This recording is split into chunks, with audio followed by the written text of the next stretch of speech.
castelo forte é o nosso Deus. Boa noite, meus irmãos, graça e paz. Que bom podermos juntos cumprir aquilo que acabamos de declarar aqui nos nossos símbolos de fé, não é? O dia do Senhor é o dia em que Deus mesmo escolheu para que o povo dele se reúna na presença dele, juntamente com os demais irmãos, para podê-lo adorar. Que Deus possa, pela sua graça infinita, nos abençoar, meus irmãos, para que este ato de culto sempre seja para nós um momento de alegria, de prazer, de uma felicidade incontida, para que assim ofereçamos ao Senhor tudo aquilo que Ele merece, com o coração grato, bem como também com a piedade que o próprio Senhor exige de nós. Quero cumprimentar os irmãos, não é, que estão aqui, aqueles também que nos assistem, aqueles que vão ouvir posteriormente esta mensagem, os nossos visitantes. É bom rever alguns irmãos que eu não vi pela manhã, que Deus possa abençoá-los. Vou mencionar aqui o irmão Adílio, a irmã Vilma. A irmã Vilma está ali atrás da pilastra. Deus abençoe, meus irmãos. Eu fico muito feliz quando os irmãos que têm certas dificuldades, né, ou limitações, eles se fazem presente. Hoje pela manhã nós tivemos a irmã Delisete, né, que também com as suas dificuldades pôde estar aqui. E agora os irmãos Adílio e Dona Vilma. Não é que Deus possa abençoá-los, meus irmãos. Salmo 128 é o nosso texto de agora à noite. Pela manhã nós falamos no Salmo 127, e eu até destaquei aqui que eu não havia programado necessariamente para que caísse nesta data específica, não é? Da família, mas o Espírito Santo quis que maio se terminasse ontem, né, o chamado mês da família, e hoje nós pudéssemos falar também a respeito destes textos, destes dois salmos que consagradamente tratam da família.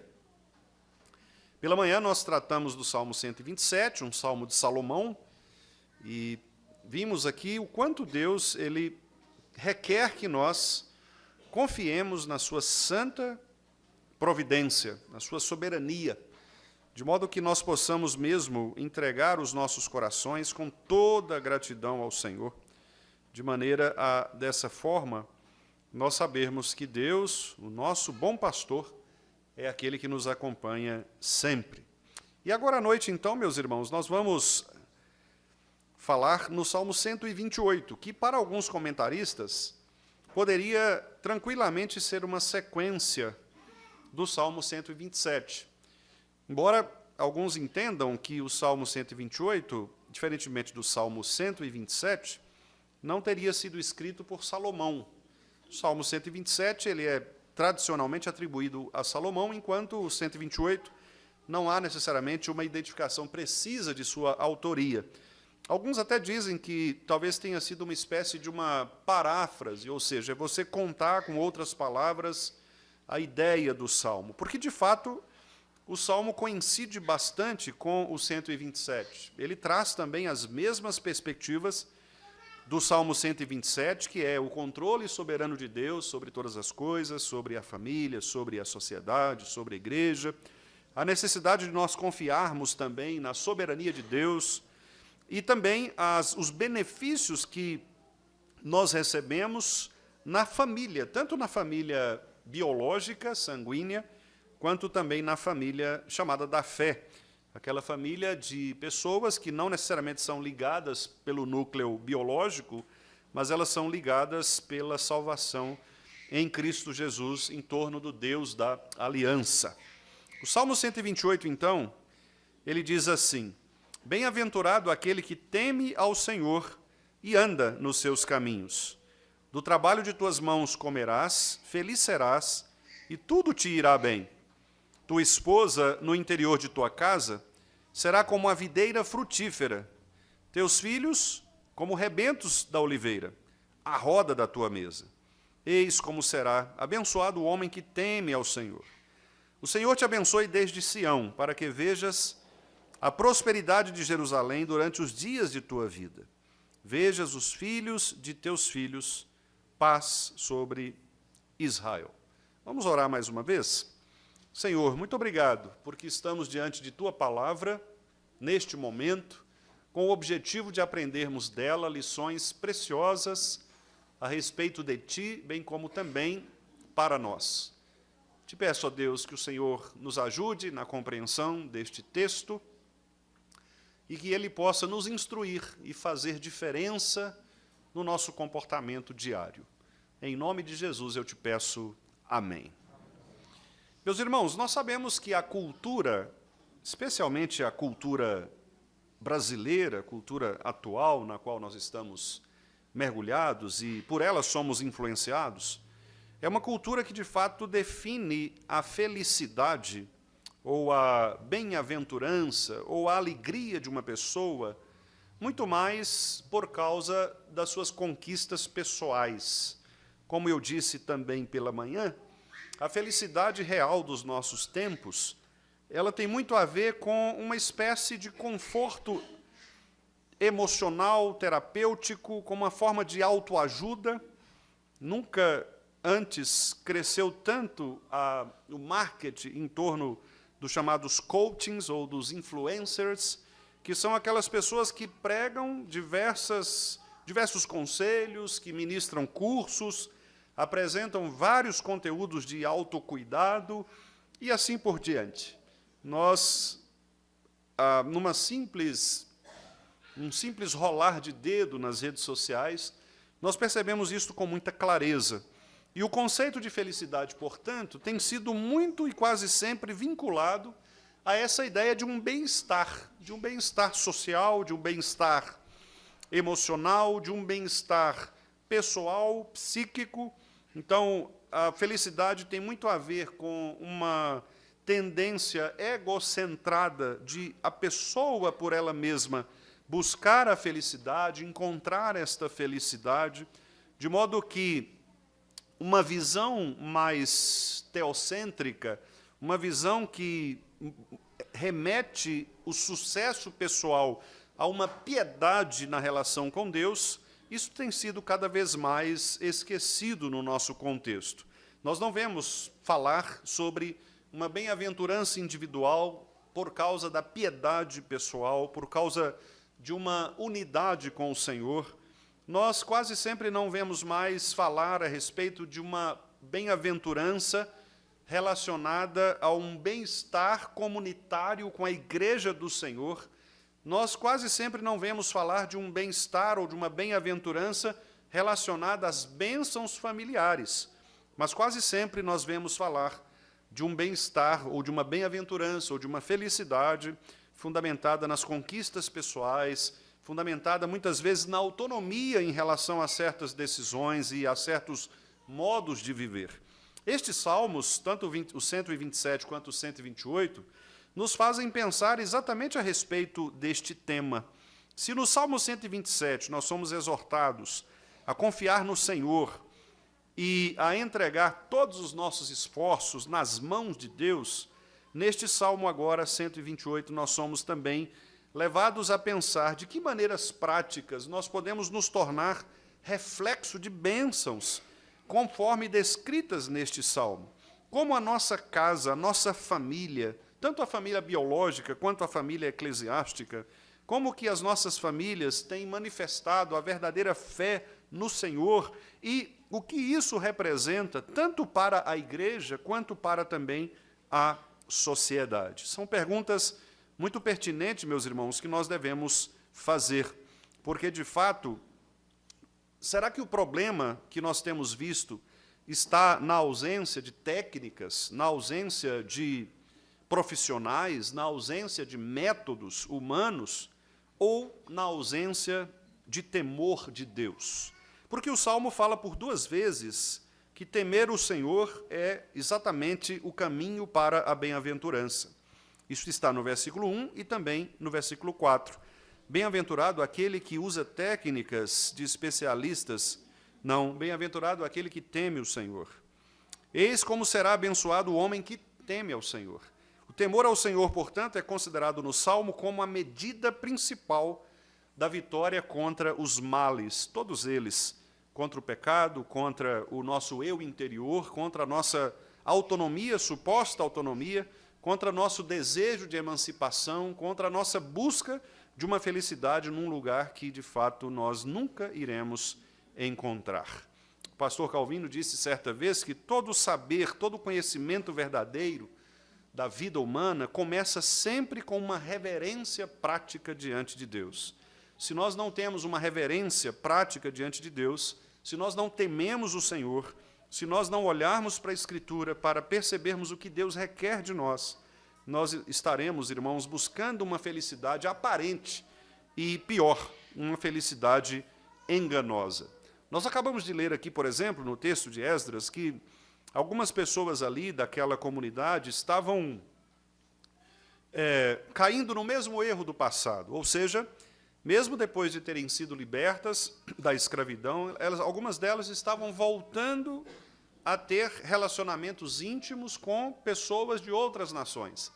Em outras palavras, eles estavam se casando com pessoas de outra fé, que nós comumente chamamos de casamento misto. Embora essa definição talvez não seja tão clara, porque, às vezes, dependendo da situação, o misto não está necessariamente em fés que são professadas diferentemente. Mas o que o texto ensina é que nós devemos ouvir a voz do Senhor. E quando Esdras ele vai até o Senhor pedindo perdão pelo pecado do povo, Esdras diz, então, Senhor, nós pecamos contra Ti, porque é claro, é óbvio que quando nós nos misturamos às culturas pagãs, nós seremos influenciados pela mentalidade delas. De modo que o princípio do texto ali não se refere apenas ao casamento em si. O casamento é só um exemplo que Esdras dá para significar, talvez, o maior grau, o maior nível de intimidade entre pessoas. E, de fato, o casamento é o lugar onde a intimidade mais profunda ela se faz presente. Portanto, se nós nos unimos no matrimônio a pessoas de fé diferente da nossa, obviamente nós estamos contraindo ali uma relação íntima, profunda, com uma pessoa de outra fé, e isso pode trazer problemas para nós. Mas não é apenas isto. Obviamente, o texto ele também nos mostra, por um princípio analógico, que qualquer relação que nós permitimos ter com a cultura pagã e permitimos que esta cultura pagã faça parte da nossa mentalidade, nós, então, estamos mergulhados num grande mal. Eu prometi aos irmãos pela manhã que traria aqui um trecho de uma peça jurídica. Peça aqui, Roberto, em dois sentidos. Uma peça porque é uma petição, mas uma peça porque também é uma papelada, um papelão. É uma peça mesmo, dá para dizer humorística, ou, se não, trágica. Irmãos, esse é um documento oficial. Obviamente, eu não poderei ler os nomes, porque não posso fazer isto, né? Por questão, obviamente, de sigilo. Mas eu quero ler para vocês o texto da petição de uma senhora, de uma brasileira, que entrou na justiça trabalhista por causa, segundo ela, de um tratamento indevido em relação ao seu filho, aliás, à sua filha. O engraçado é que a filha é um bebê reborn. No curso do vínculo empregatício, a reclamante constituiu com legítimo afeto profundo vínculo materno com sua filha reborn. Bebê que se chama, e aí tem um nome completo da bebê. Embora não gestado biologicamente, é fruto da mesma entrega emocional, do mesmo investimento psíquico e do mesmo comprometimento afetivo que toda maternidade envolve. O bebê reborn, artisticamente criado, não é mero objeto inanimado, é, para a reclamante, sua filha. Ela é portadora de nome, vestida com ternura, acolhida nos braços e no seio emocional da autora, que dela cuida, vela, embala e protege, como qualquer mãe. Ainda que desprovida de biologia, a maternidade da reclamante não é menos legítima. É maternidade de afeto, protegida pelo princípio da dignidade da pessoa humana, artigo 1º, inciso 3º da Constituição Federal, e pelo direito ao livre desenvolvimento de personalidade, artigo 5º, inciso 10º. A empresa não apenas indeferiu os pedidos sob o argumento de não ser mãe de verdade, como passou também a constranger a reclamante diante dos colegas, dizendo que ela precisava de um psiquiatra, não de benefício. A reclamante, ainda que sob dor emocional intensa, tadinha,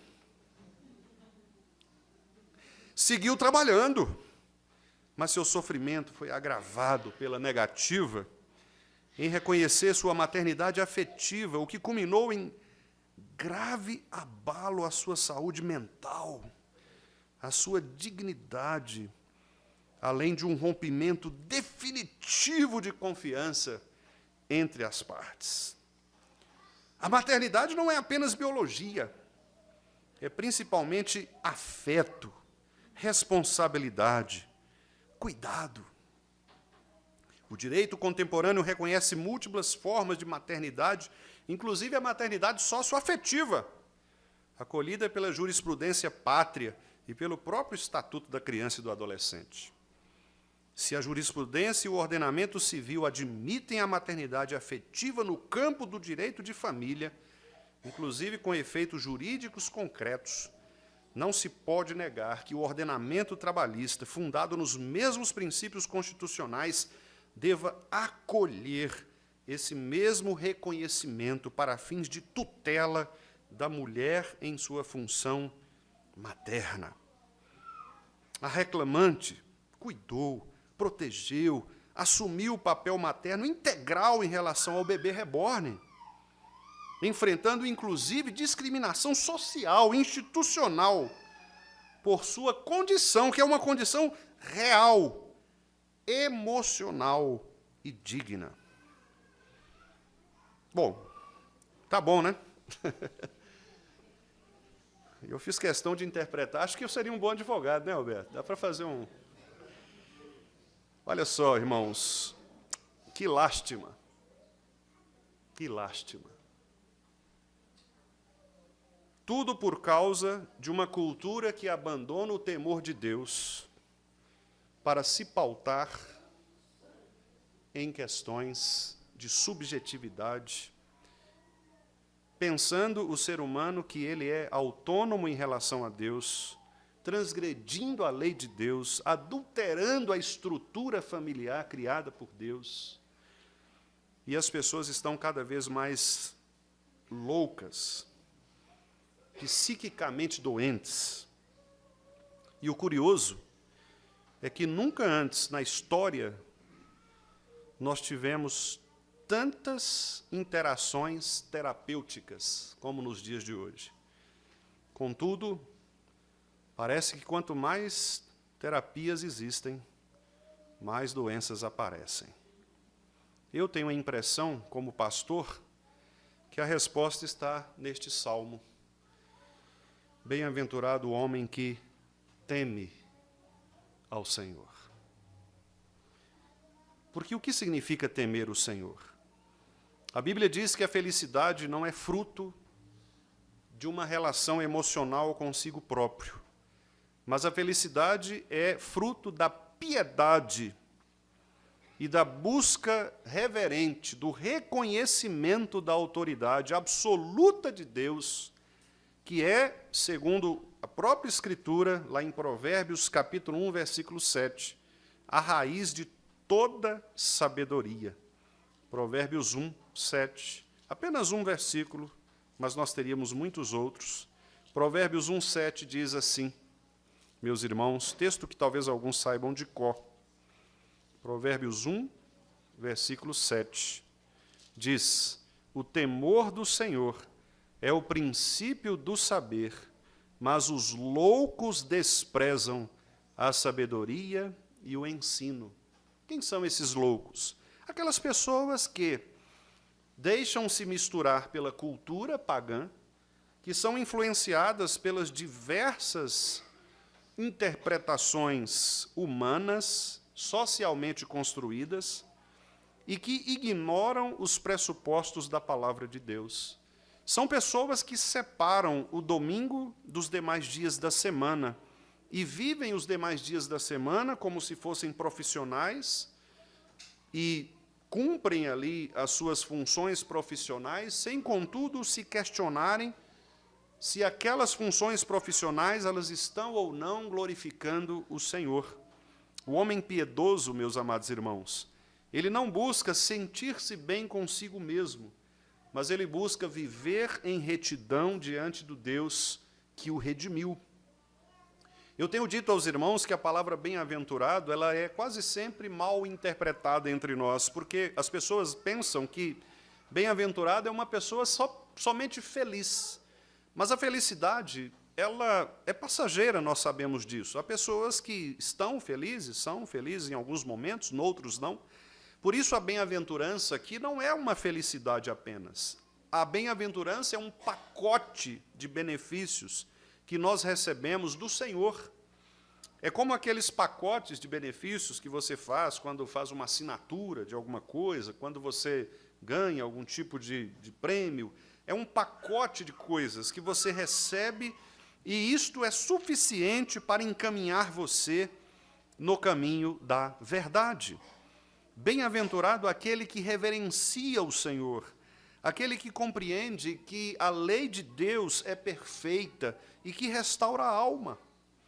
Muitos dos nossos problemas, amados irmãos, somos nós mesmos quem criamos. Porque hoje, às vezes, maridos, mulheres choram, clamam aos seus pastores conselhos: pastor, não aguento mais o meu marido, pastor, não aguento mais a minha esposa. Por quê? Porque não obedeceram à lei do Senhor de se casarem no Senhor. Porque contraíram casamentos com pessoas que não eram da mesma fé. E por isso agora sofrem. Porque agora vêm os seus filhos, seguindo os passos de um pai que não era cristão, de uma mãe que não era cristã, e essa pessoa simplesmente chora. As nossas decisões erradas, elas vão impactar na nossa vida.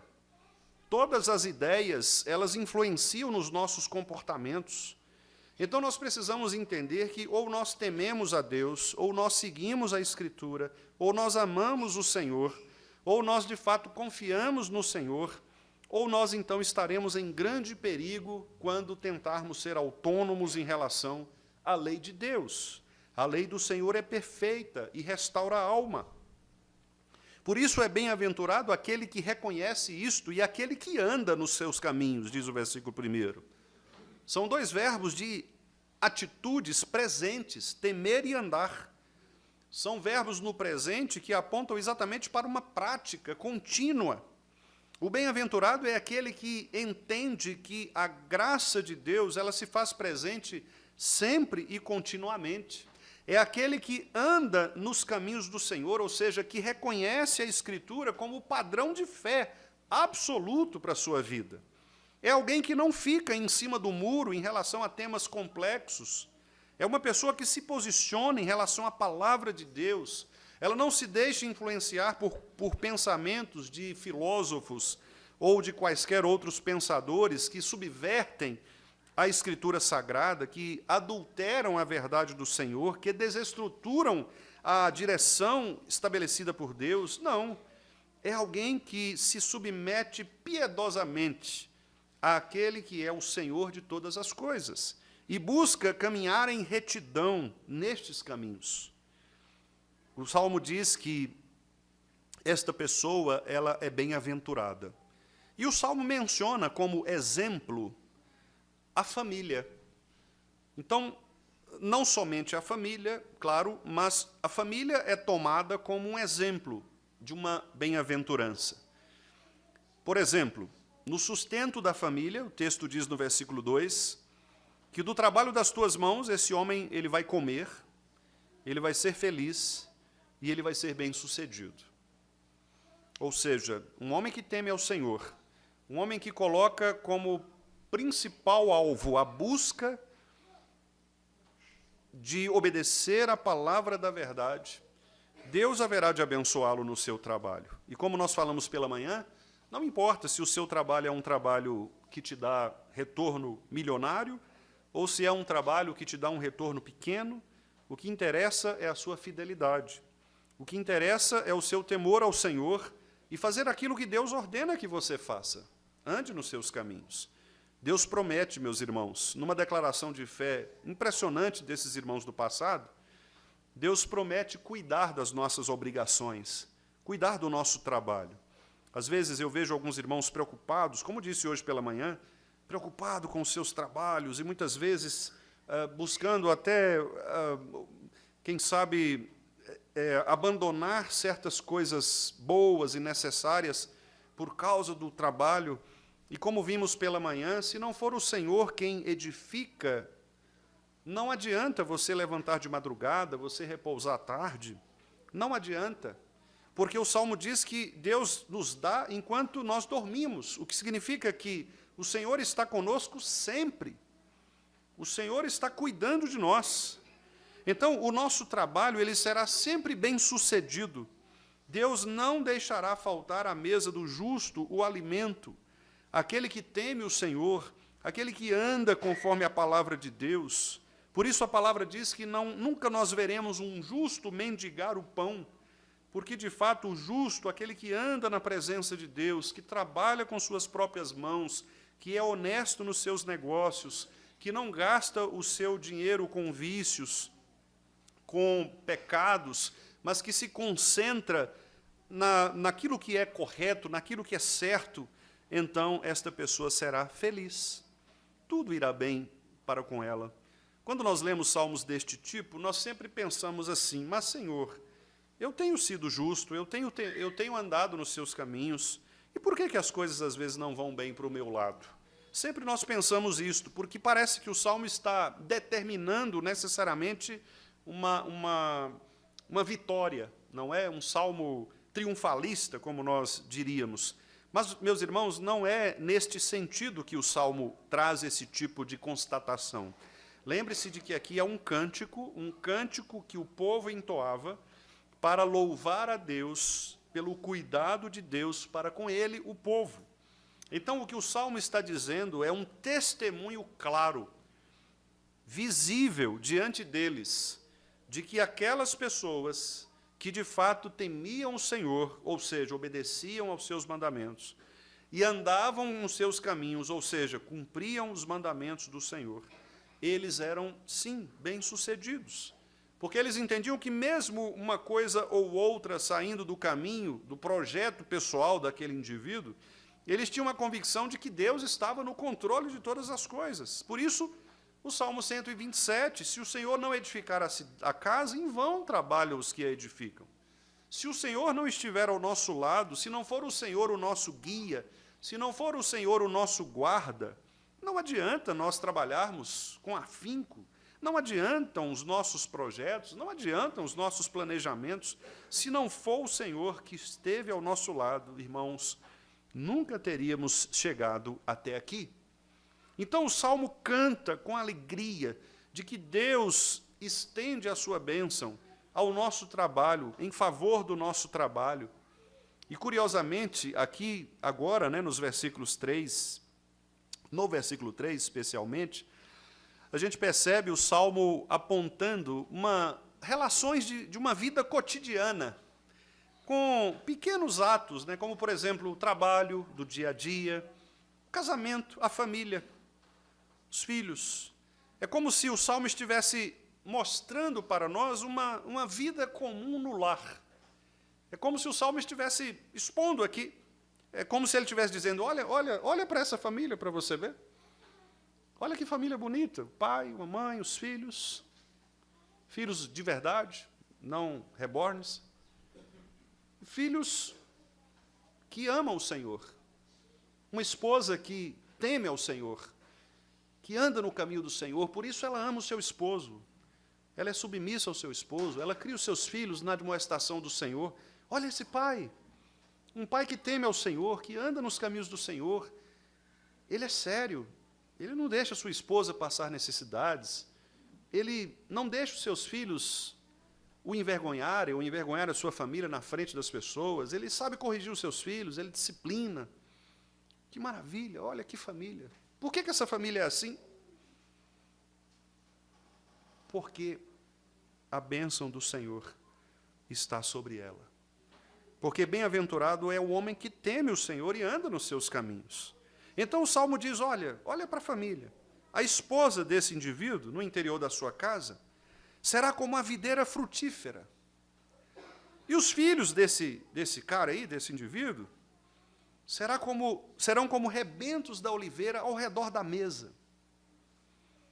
A figura de rebentos de oliveira são pequenos ramos, né, que é exatamente o primeiro momento em que aquele raminho sai para produzir depois uma videira inteira. Né?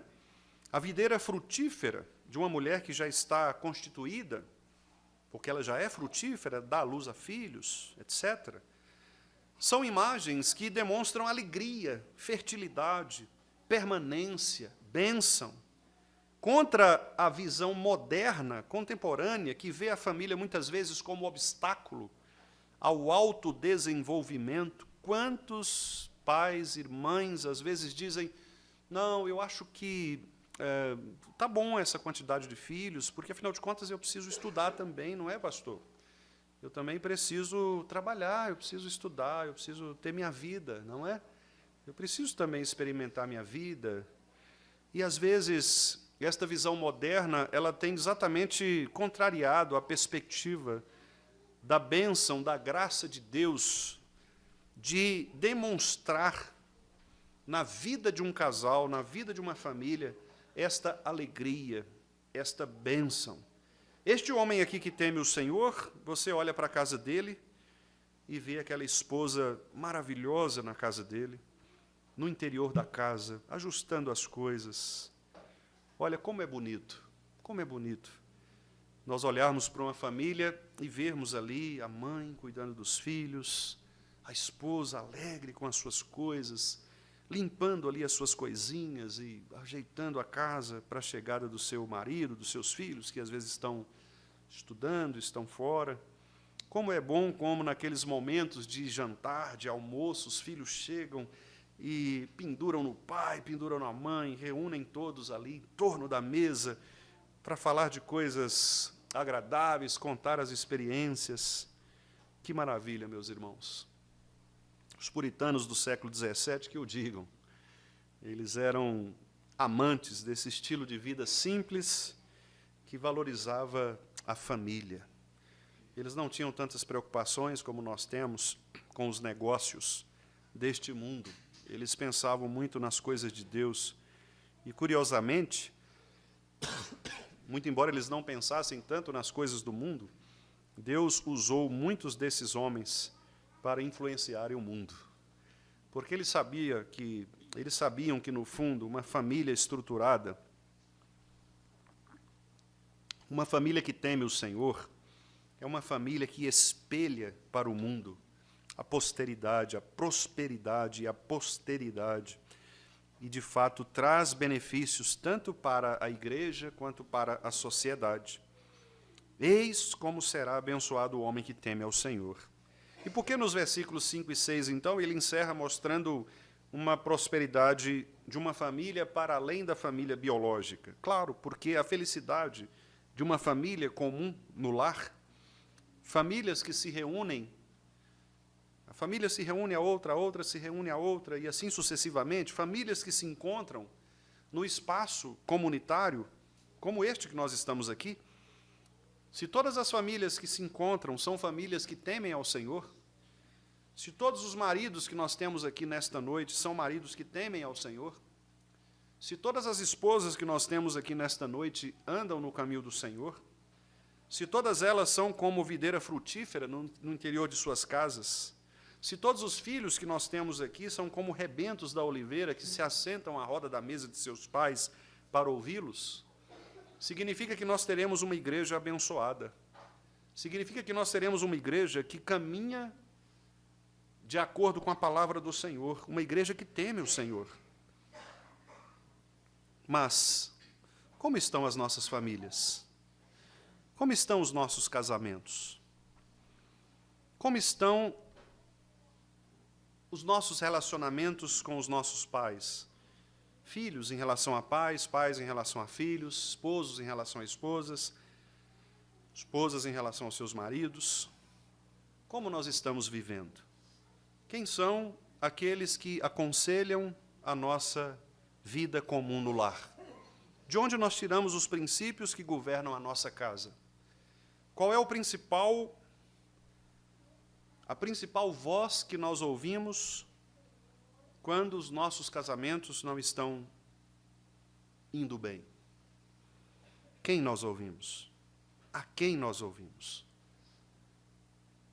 Quem é o nosso conselheiro quando nós precisamos tomar decisões relacionadas ao casamento? Famílias ajustadas, piedosas, que temem o Senhor, são famílias que não buscam uma piedade monástica, mística, uma piedade muitas vezes fabricada, uma piedade muitas vezes moldada pelos conceitos contemporâneos, mas é uma família que busca uma piedade simples, de olhar nas Escrituras e de se voltar para a Escritura. É simples. A Bíblia diz que você, marido, deve amar a sua esposa, como Cristo amou a igreja. Então, não me venha com desculpas dizendo que você não sabe o que é isso, porque você sabe o que é isso. Você sabe o que significa dar a vida para salvar outra pessoa. O problema é que você não quer fazer isso. Você, esposa, não venha me dizer que você não consegue ser submissa ao seu esposo. Você não consegue porque você é orgulhosa. Você é um poço de arrogância.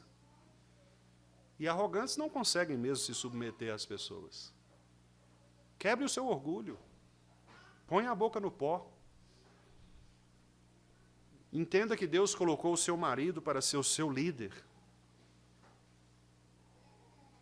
Mas ele não faz o papel dele, pastor. Faça o seu. Inclusive, ore por ele, em submissão à palavra. Mas ela não faz o papel dela, pastor. Faça o seu. Ame-a, como Cristo amou a igreja, que muitas vezes peca contra ele, e ele continua amando, mesmo assim. Do que mais nós precisamos?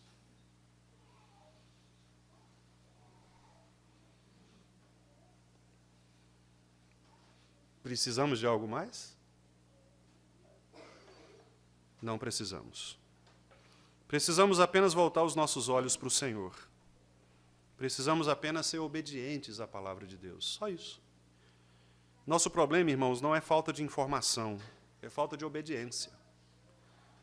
Nós sabemos o que fazer, mas não queremos fazer.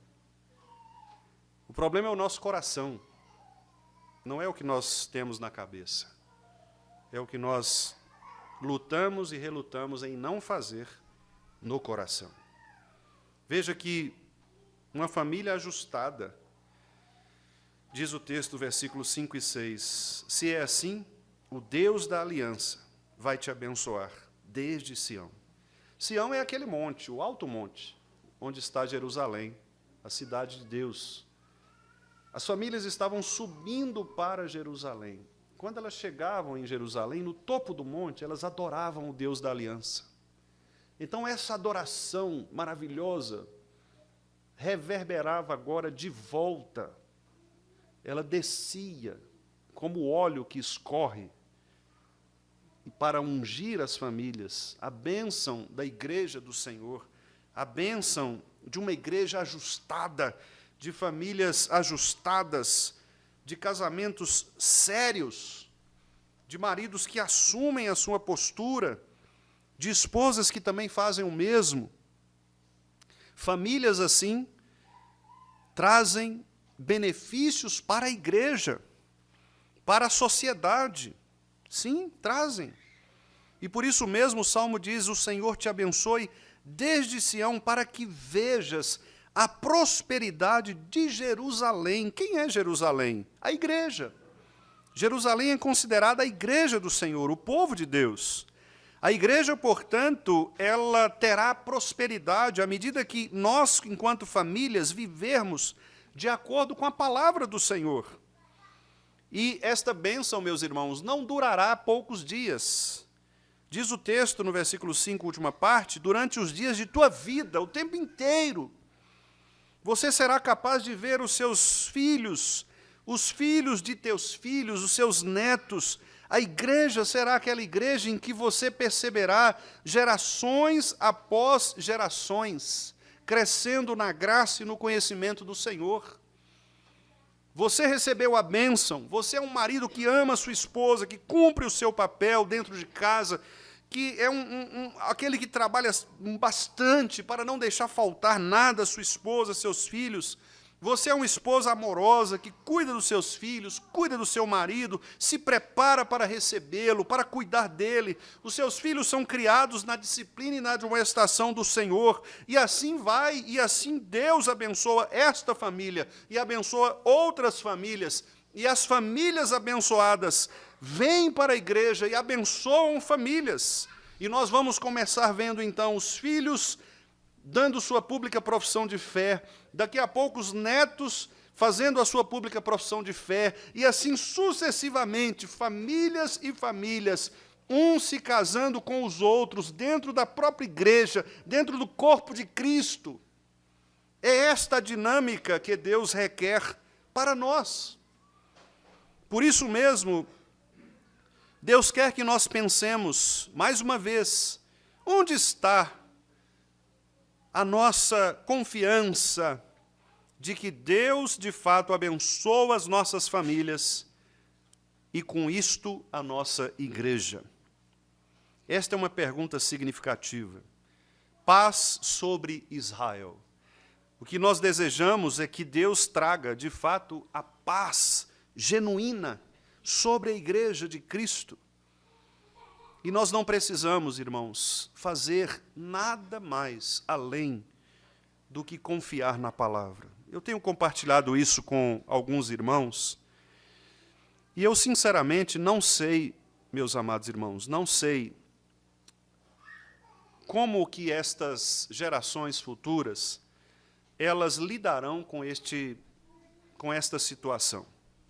Porque a cada dia que passa, nós percebemos que muitas pessoas têm buscado recursos e métodos diversos para resolver os problemas da sociedade, os problemas da igreja, os problemas pessoais. E quando nós olhamos para a Escritura Sagrada, embora nós percebamos uma adequação cultural aos problemas, por exemplo, os problemas de Esdras não eram os mesmos problemas de Paulo. Isso é óbvio. E é claro que eles lidaram com esses problemas de acordo com a complexidade, com a dinamicidade destes problemas. Mas tanto Esdras quanto Paulo lidaram com esses problemas partindo do mesmo princípio. Do mesmo princípio. A confiança absoluta em Cristo Jesus.